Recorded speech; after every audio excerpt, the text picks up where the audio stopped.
Bueno, y ahora la nota esperada, señores. Agradecemos a José Corral, que a través de su Instituto Sembrar invitó a Martín Tetaz, economista, a una videoconferencia. Le agradecemos porque nos invitó a nosotros también. Esta primera parte que ustedes van a ver está relacionada con el tema de cómo reaccionó el gobierno ante la pandemia, ante la cuarentena. Es decir, reaccionó bien, hay algunas cosas, o sea, reaccionó bien en el sentido que entramos justo el 20 de marzo en la cuarentena. Hubiera sido lindo entrar antes, pero bueno, entramos justo. Por eso en el país estamos como estamos. Y después vamos a hablar de economía, pero arrancamos con Martín Tetaz. Lo que quedó demostrado en esta crisis es que el Estado argentino es enorme y altamente ineficiente. Ya que no es un problema de tamaño. Uno diría, con este tamaño, el Estado tendría que estar resolviendo todos los problemas y está brindando un paquete de asistencia financiera 5 veces más grande Chile, 4 veces más grande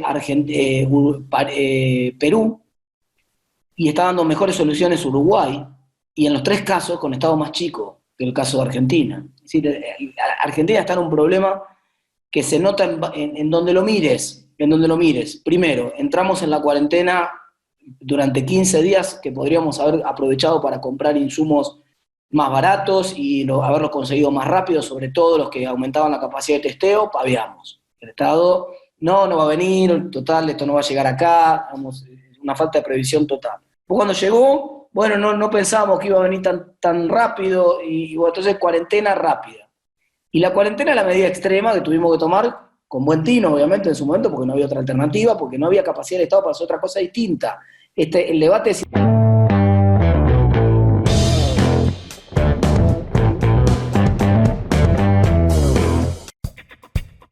Fracasó en todo lo que quiso hacer el Estado. Fíjense que al punto tan extremo que quiso regalar dinero, el programa más importante que encaró el Estado para resolver la crisis que generó el propio Estado con la cuarentena, digamos que mucha alternativa, como dijimos recién, no tenía, es el IFE, el Ingreso Familiar de Emergencia, que es una suerte de, que además va a venir bien para el debate público, porque es una suerte de anticipo o de cuasi o de símil ingreso básico universal, digamos, para los que nos interesa este debate del ingreso básico universal, de alguna manera esto es una buena prueba. ¿Y cuál fue el problema del IFE de movida? Un programa que creo que hay que buscar mucho entre los programas sociales del mundo para encontrar uno que tenga tanto error de inclusión y tanto error de exclusión. Tanto error de inclusión porque era para un universo de 3.600.000 personas y se le colaron 4 millones. No, creo que no hay un programa con error de inclusión de más del 100%. Dentro de los programas sociales yo no conozco ninguno. Y también tuvo error de exclusión, porque hay 1.200.000 tipos que aplicaban, que les correspondía al IFE de acuerdo a lo que estaba estipulado y que no les llegó, por distintas razones. Porque el Estado, por ejemplo...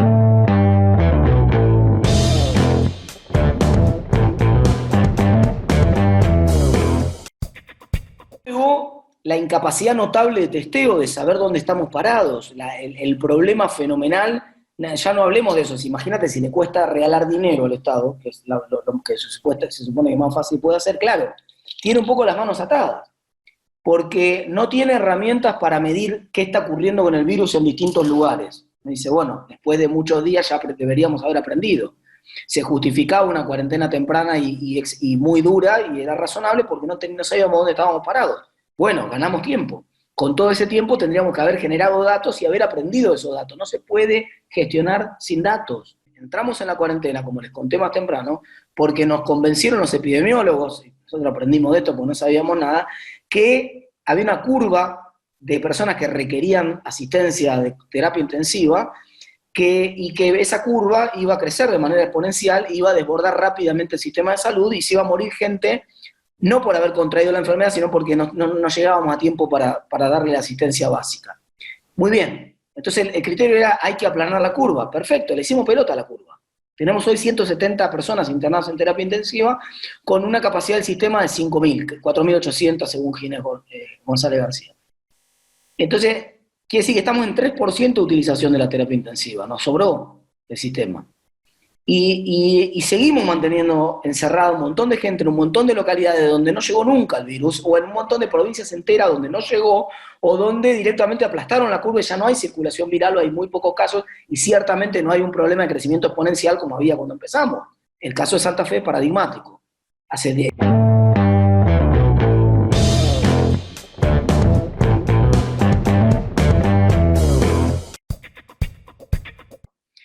Porque la cuarentena discrimina a las mujeres negativamente de manera sistemática. El ejemplo número 1 es la escuela. No volvemos a la escuela. ¿Por qué no volvemos a la escuela? ¿Y por qué no? Porque la prioridad no es la escuela, dijo Alberto Fernández. O sea que era verso lo de que la prioridad era la educación. La prioridad no es la escuela, no importa si los pibes aprenden o no aprenden, si queda una generación marcada como la generación COVID que se perdió un año en su formación, no importa, al presidente no le importa. Y no se dan cuenta que no es solamente un problema de contenido, de que no aprenda el pibe los contenidos que tiene que aprender este año, que eventualmente los va a aprender en algún momento. Eso es lo que menos me preocupa. Lo que me preocupa es que si los pibes no van a la escuela además es un organizador social. Y si los pibes no van a la escuela, entonces las madres no pueden ir a trabajar, por más que el Estado se los permita. Entonces no va a arrancar nunca la economía, y no solamente no va a arrancar nunca la economía, sino que los sectores más desfavorecidos, donde hay hogares monoparentales, que puede ser una mujer o un varón, no importa, el jefe de familia no puede ir a trabajar porque tiene que tener el chico en la casa, no puede ir a la escuela.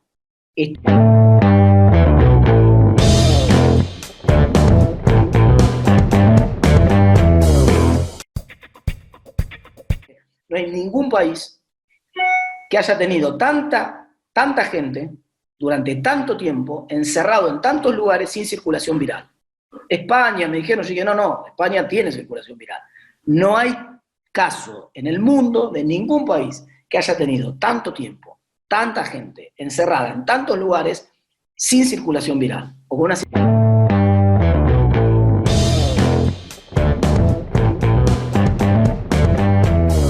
Y ahora el mercado de productores de frutas y verduras de Santa Fe le aconseja, como siempre, comer sano. Es la mejor estrategia. Coma verdura en por lo menos 2 de sus comidas. Mercado de productores de frutas y verduras. Bueno, más que interesante todo esto que dijo Martín Tetaz, ¿no? Y ahora entramos en el terreno que es su especialidad, por otra parte, la economía. La economía y la pandemia. No dejen de prestar atención a esto que viene ahora. La economía se iba a hundir igual. Y si nosotros no hubiéramos entrado en la cuarentena como entramos, se hubiera hundido peor. Porque el virus no iba a discriminar a quién contagiaba. Entonces lo que te iba a pasar era que iba a entrar masivamente en las fábricas y las fábricas iban a tener que suspender la producción porque su personal estaba enfermo y ahí no iba a discriminar y íbamos a tener pérdidas en la producción de alimentos y de un montón de cosas esenciales. Con buen tino fue la cuarentena. Estuvo bien. Pero inexorablemente cae la economía. Cae la economía con la cuarentena. Es un shock de oferta, es una piña, cierran y no hay respuesta del Estado que pueda compensar eso, porque vos no podés poner aire acondicionado y prender la calefacción al mismo tiempo. Por más que vos le pongas $1.000.000 en el bolsillo a la gente, esta idea de poner plata en el bolsillo de la gente de otra época, por más que vos le pongas $1.000.000 en el bolsillo a la gente, si la gente va al bar de la esquina, el bar de la esquina no va a producir un solo café porque está cerrado por decreto. Pero no es un problema de demanda, es un problema de oferta ahí. Arriba está el problema de demanda. Y ahí cuando viene el problema de demanda, el Estado es incapaz de reaccionar porque las dos principales herramientas, los dos principales puños que tienen los estados en todo el mundo son la política fiscal y la política monetaria, acá tienen poca fuerza. Tienen poca fuerza.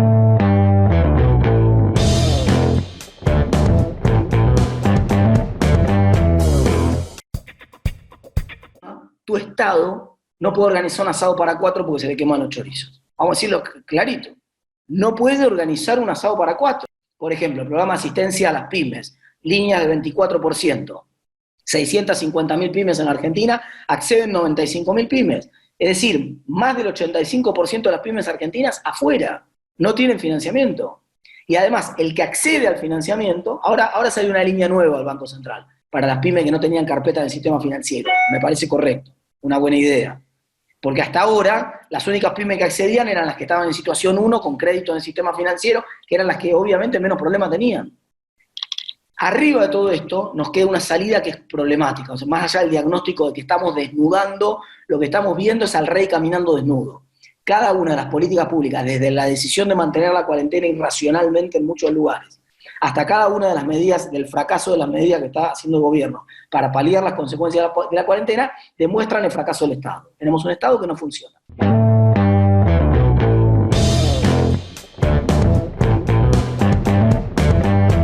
Bueno, y cuando pase todo este tema de la cuarentena, la pandemia, ¿qué irá a pasar con la economía? no cabe ninguna duda que después de esto, una vez que pase todo esto, nosotros vamos a tener dos problemas. El primero, que van a tener todos, la economía hundida, y hundida en la peor crisis de la historia. Alguien me decía el otro día, bueno, la comparación con la crisis del 2001, no tienen idea de lo que están hablando. No tiene comparación con la crisis del 2001. Esto es una hecatombe. Está cayendo la actividad económica 25% en un mes. Eso no pasó nunca en la historia de la humanidad que caiga 20%. Ni en la crisis de los años 30 en Estados Unidos le llevó 4 años derrumbarse a la economía, 30% también el PBI de Estados Unidos en 4 años, no en un año. No en un mes, ciertamente. Esto no tiene ningún antecedente, ni en Estados Unidos ni acá. Pero en Estados Unidos y en el mundo en general se ve la sensación de una V corta. Es decir, por lo menos la aspiración que tienen ellos es, se hunde la economía este cuatrimestre, no cabe ninguna duda, pero el trimestre que viene empieza a levantar. Acá está por verse esa recuperación. ¿Por qué? En primer lugar, nos hundimos igual que todo el mundo, o más porque hacemos más larga la cuarentena, bueno, es la sintonía fina, no importa, nos hundimos, inexorable, inevitable, pero después nos queda un problema para la recuperación. Primero, cada día más, y esto es otra cosa que hay que entender, cada día más de cuarentena que nosotros tenemos es un día más en el cual el sector productivo tiene un yeso puesto. Y cuando vos le pones un yeso al sector productivo, o se lo pones a una pierna, o yo voy al médico y tuve una lesión y el médico me dice, listo, yeso, 15 días, me saca el yeso a los 15 días y a mí me cuesta caminar. Si el yeso dura en vez de 15 días, un mes, yo ya tengo que caminar con un bastón y tengo que hacer una rehabilitación con un kinesiólogo que me va a hacer un montón de ejercicios. Los especialistas dicen en medicina que si tuviste un mes de yeso necesitas un mes de recuperación con kinesiólogo, más o menos. Disculpen el que toco de oído acá en esto. Ahora, si yo tengo 3 meses de yeso puesto, directamente no me paro cuando me sacan el yeso. Voy en silla de rueda y tengo que ir a un gimnasio donde voy a caminar primero una pileta, después voy a empezar a caminar, voy a salir de la pileta al mes y después me voy a llevar 3 meses más de rehabilitación. Lo que quiero que quede muy claro es que cada día que pasamos innecesariamente en cuarentena, y ojo, no me estoy refiriendo al área metropolitana de Buenos Aires, estoy hablando del resto del 95% del país. Cada vez que pasamos innecesariamente con el yeso puesto, se rompe tejido productivo. No es esto un feriado largo.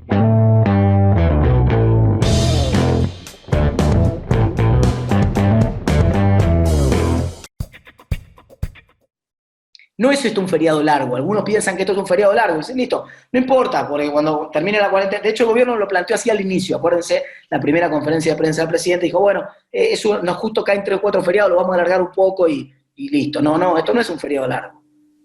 Cada día que pasa, hay gente que ya está tomando la decisión de, listo, no sigo más. Hoy veía una encuesta del área metropolitana de La Plata, del sector gastronómico de La Plata. 35% de los comerciantes de La Plata decían, yo ya no sigo más. Ya tomé la decisión de que aunque me digan mañana que puedo abrir, no abro. Ya está. Ya perdí este año, ya me dedico a otra cosa, ya rescindí con el personal, etcétera, y eso es otra ola más. Porque hay un montón de gente que ya se queda sin ingresos, que por lo tanto va a consumir menos y todo lo demás. Entonces, nosotros tenemos un problema agravado. Cuanto más larga es la cuarentena, más tejido productivo se rompe, y cuando querramos arrancar de vuelta, ese tejido productivo no va a arrancar.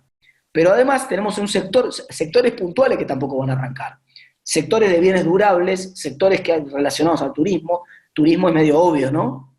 Si por más que te digan que ahora en las vacaciones de invierno te podés ir a Bariloche o de Brasil o donde quieras irte, no te vas a ir. No te vas a ir a ninguna parte porque la gente todavía no va a tener un poco de pánico subirse un avión, un colectivo, cualquier cosa. Va a costar un poco.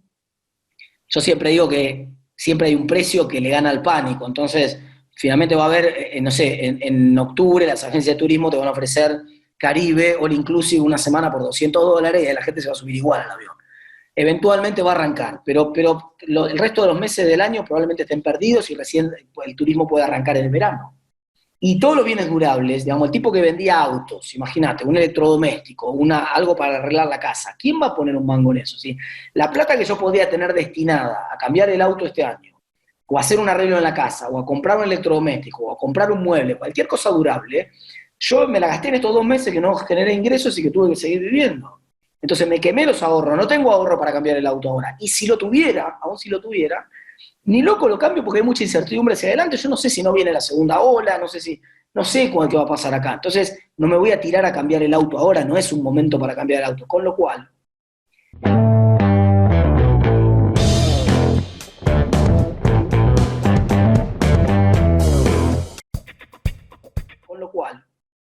en algunos sectores, sobre todo sectores de bienes durables, por más que el gobierno diga arranca de vuelta mañana, no van a arrancar igual porque no va a haber demanda, no va a haber voluntad de consumo. Y el derrumbe de la voluntad de consumo es global también. Pero cambia, tiene mucha diferencia entre países. Por ejemplo, en Alemania el derrumbe de la voluntad de consumo es 22% respecto al mes pasado. En Inglaterra, en el Reino Unido en global, 33% se hunde. En Colombia, 40%. En Brasil, 28%. En Suecia, 5%. Esto que tanto le tiene miedo el presidente a Suecia.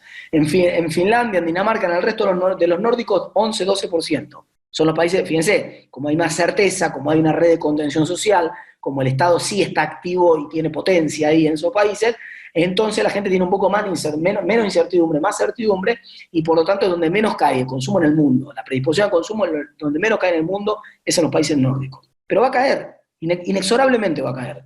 Se va a derrumbar ahora.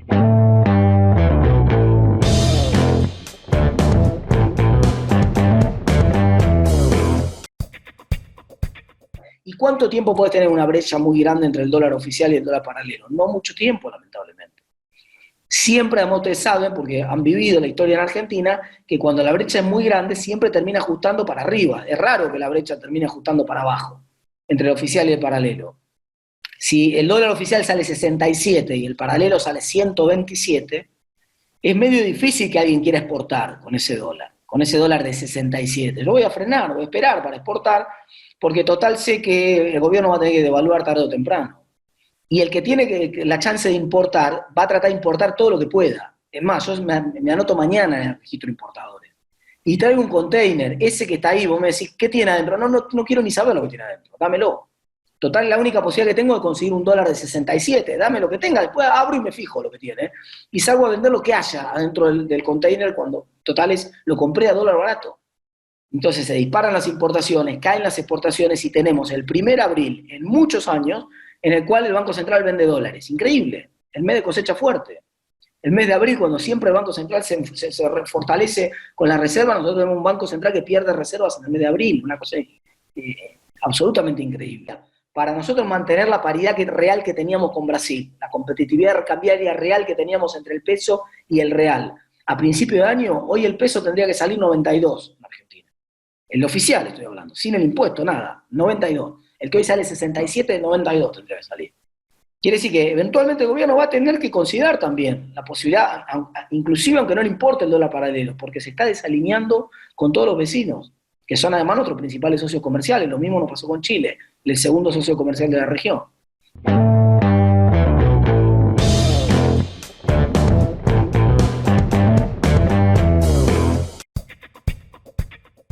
El panorama para el segundo semestre no es un panorama fácil para el gobierno. Va a administrar la decadencia, va a administrar la recesión. Lo que se va a discutir en el segundo semestre es cuánto cae la economía.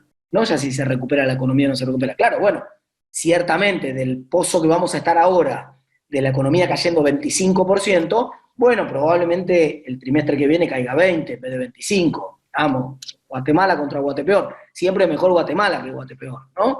Entonces por ahí el trimestre que viene es Guatemala, y este fue Guatepeor, y el otro es Guatepeque se llama. Bueno. Entonces, el panorama es realmente muy complejo, y arriba de todo eso está la gran preocupación, porque era la número 1 hace 2 meses atrás, y hoy pasó a otro nivel, que es la cuestión del default. Que en el segundo semestre, realmente es importante estar o no estar en default, porque si nosotros no estamos en default, las empresas privadas van a poder conseguir financiamiento. Miren el caso de YPF, por ejemplo. La gran discusión es si alguna vez vamos a poder despegar con las inversiones en vaca muerta, si va a haber un barril criollo y todo lo demás. Toda la discusión energética en Argentina, tírenla a la basura si estamos en default. Es imposible desarrollar un sector energético estando en default, es imposible. Ninguna empresa privada puede invertir en Argentina. Entonces, es realmente compleja la chance de recuperación de la actividad económica si arriba de eso tenemos la frutilla del postre del default. Realmente...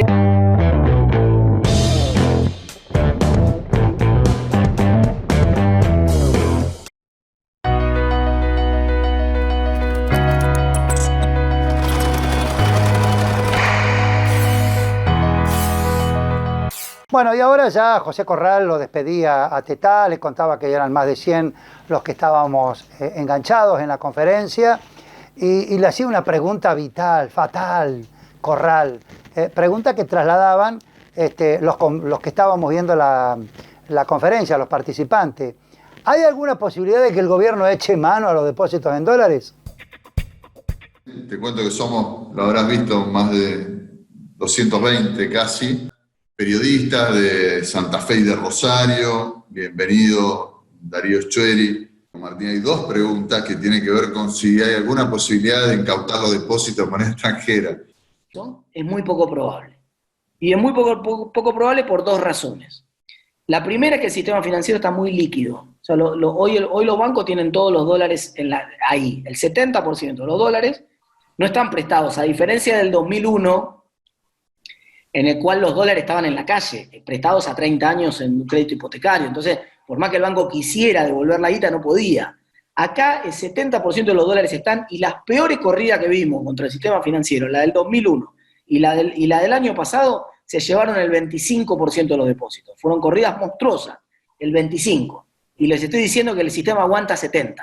Ya que el sistema está muy líquido, es prácticamente imposible en este contexto un corralito. La segunda variable por la cual no, es que los psicólogos siempre dicen que el mejor predictor de comportamiento futuro es el comportamiento pasado, ¿no?